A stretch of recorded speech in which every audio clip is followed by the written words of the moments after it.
Good morning, everybody. We are learning a double Parsha, Parshat Matot-Masei, and there's a very interesting Meshech Chochmah that explains something that I think has got relevance to the type of conditions that we now find ourselves.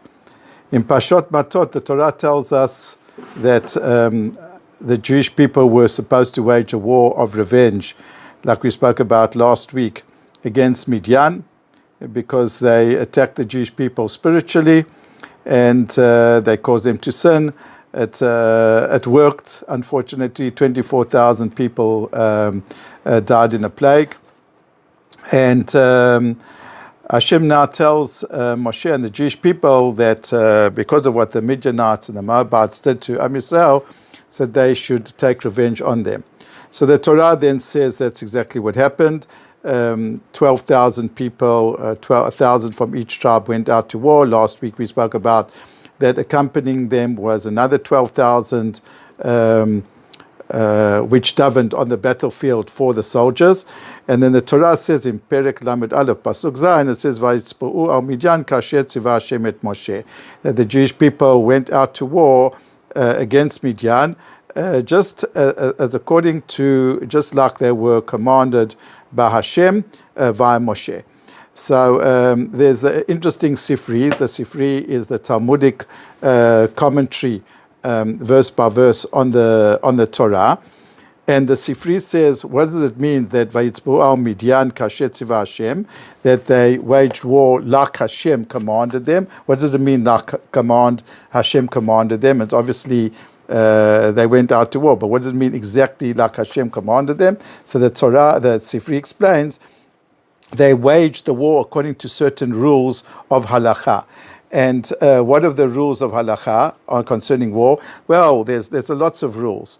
One of the rules is that you always have to offer the enemy peace first. And what another rule is, and that's what the Sifri is speaking about, is that one is not allowed to, in certain wars, that's a machloket, one's not allowed to surround the enemy completely. One cannot surround them all four directions.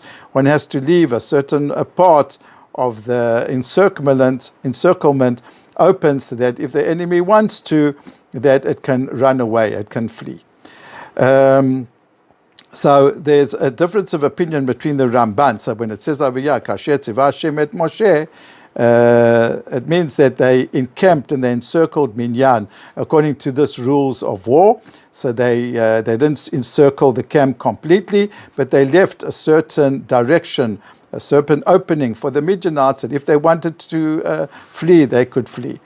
So that's interpreted many times as a part of the compassion of the way the Jewish people wage war. Now, there's an interesting machloket between the Rambam and the Ramban, between Maimonides and Nachmanides. Nachmanides, quoting the Sifri, he says that this is considered to be a mitzvah, and it should have been listed by the Rambam, who omits it.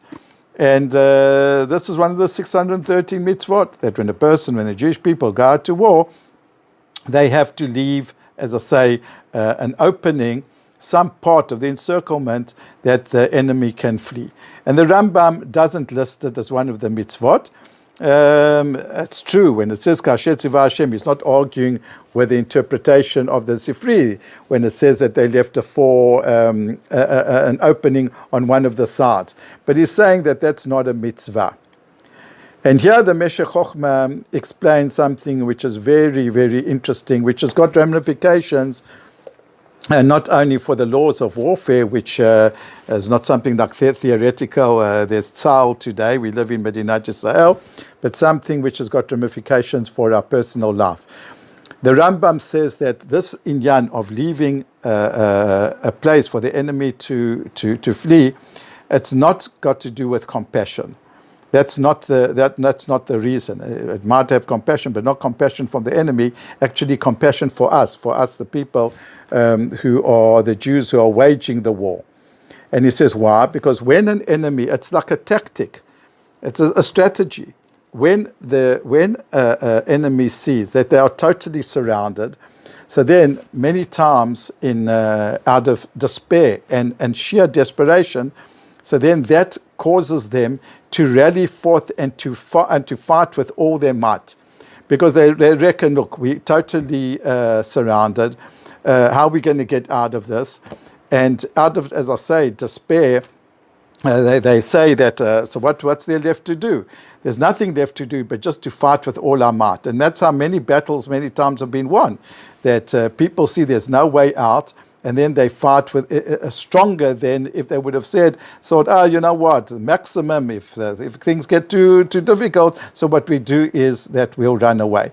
So that's what the Rambam says. The Rambam, this is the Meshech Chochmah, he's saying the reason that the Rambam didn't quite count this as a mitzvah is because it's not a mitzvah. It's just a purely a good eitzah, a good advice and good strategy, that when you make war, part of the psychological aspects of making war is that it's not only about missiles and tanks and weapons, it's about fighting the war on a morale point of view. And then if you circle completely, the enemy is going to fight stronger and harder. That's going to inflict greater casualties, on the Jewish army, and therefore leave something opening so that they won't fight so hard. And then what they'll do is, when they see that the battle is going against them, so then the enemy will flee. The Rambam, that's the Rambam, that it's not a mitzvah, it's a strategy. The Ramban, Nachmanides, understands that it's one of the laws of warfare. It's a mitzvah like any other mitzvah. There's mitzvahs of tzitzit, there's mitzvah on the individual, there's mitzvah on the community, there's mitzvah on the army. And one of the mitzvot on the army is that they leave aside for the enemy to run away. Al kol panim, and therefore it says the Rambam should have enumerated. So this is the machloket, whether it's a mitzvah or not a mitzvah. But what is very interesting, the Gemara in Masechet Brachot says that when a person, not only in the battlefield between Jews and the enemy, do we have to use proper tactics, but it says, when it says in Mishlei, "Betachpulot taseh milchama," that you have to wage war cunningly and with good strategy. By the way, that pasuk "Betachpulot taseh milchama" was the logo and the rallying cry which the Mossad originally thought that they'd put on their emblem, "Betachpulot taseh milchama," but it applies not only to, as I say, to the normal laws of warfare, but it applies to the laws of warfare within ourselves, our personality.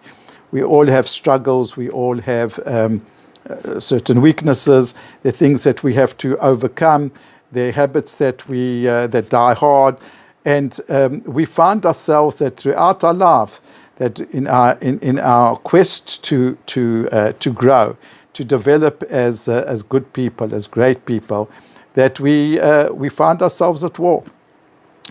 And the Gemara Masechet Brachot is saying that it's not just a matter of will. A person has to be wise. He has to be a chochem. He has to be able to wage war betachpulot. He has to know what things where to draw the line. What wars should he go out in an all-out way? Which things in his personality can be compromised? And this is what the Rambam is saying. The Rambam is saying we should use these principles of this war. In other words, what we must know is that when we all have a Yetzer Hara. And when the Yetzer Hara is against the wall, so it's going to resist in a much greater way.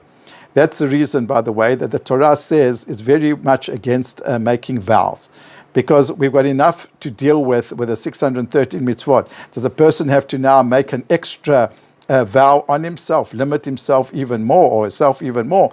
When we make a vow, and we're saying, I'm going to do this or I'm not going to do this, so then the sense of resistance, there's an automatic resistance now to break what we've promised. That's just how we are. That's how the Yetzer Hara is. So why stimulate the Yetzer Hara? So when we make war, there's certain things that we have to like totally surround ourselves and create a situation in which we're now going to feel a sense of desperation, and it's an all or nothing business where we think we've got the emotional wherewithal to go and have an all-out battle, and then not make like openings that we can slip out of.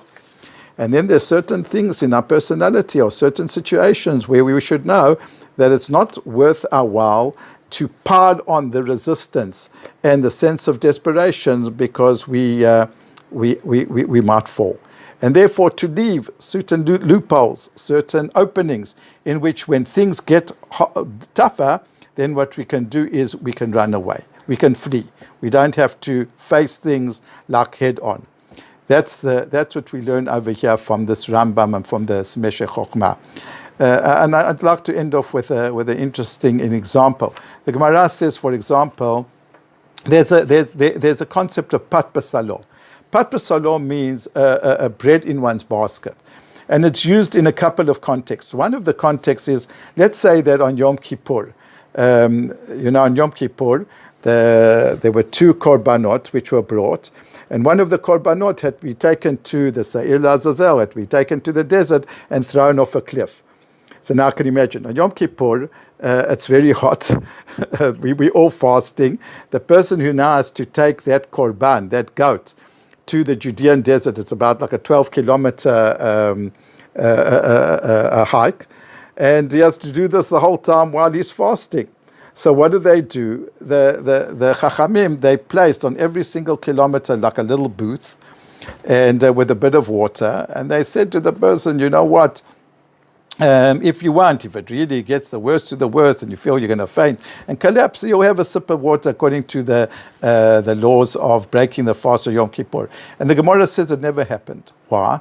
Because the person, he always said to himself like this, you know what, I'm going to go now a kilometer and I'm not going to break the fast. The worst comes to the worst. There's in another kilometer, there's a booth, there's a sukkah, there's water there, I'll break it over there. He'd get to the second sukkah and he'd say the same thing. You know, I'm going to go all out now for the 1 kilometer. That's all I'm going to do.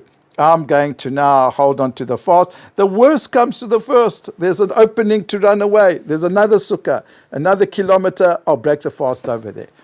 So that's called pat basalo. A person's got a bread in his basket when he knows then that if the worst comes to the worst, he's very hungry. There is bread which is available, so that calms the Yetzirah. So these are the strategies that we have to, in the time now, it's sometimes hard, we have to force ourselves this way and that way, and everything is so not with direction, and then there's uncertainty, and we don't know what things to really put all our weight and our efforts into. So here the Rambam, according to the Meshech Chochmah, gives us a thing. There are things that we have to be totally to use that principle. We know that when a person's desperate, then he fights harder. So maybe there's some certain things which we should put ourselves in a situation which we should feel desperate, and then as long as we feel that we can do it, to then be able to put ourselves against the wall and then to fight harder. And then there's certain things that it's very difficult. And then we have to do is to take upon ourselves certain modes of behavior, certain types of actions, certain psychological approaches, certain this and that, but we do it like carefully, withholding pat basalo, that's saying to ourselves, I'm going to do it, and the worst comes to the worst, I've got an opening to run away from. That's one of the great things that we learned over here in this machloket between the Rambam and the Ramban, between Maimonides and Nachmanides. Have all of you a Shabbat Shalom.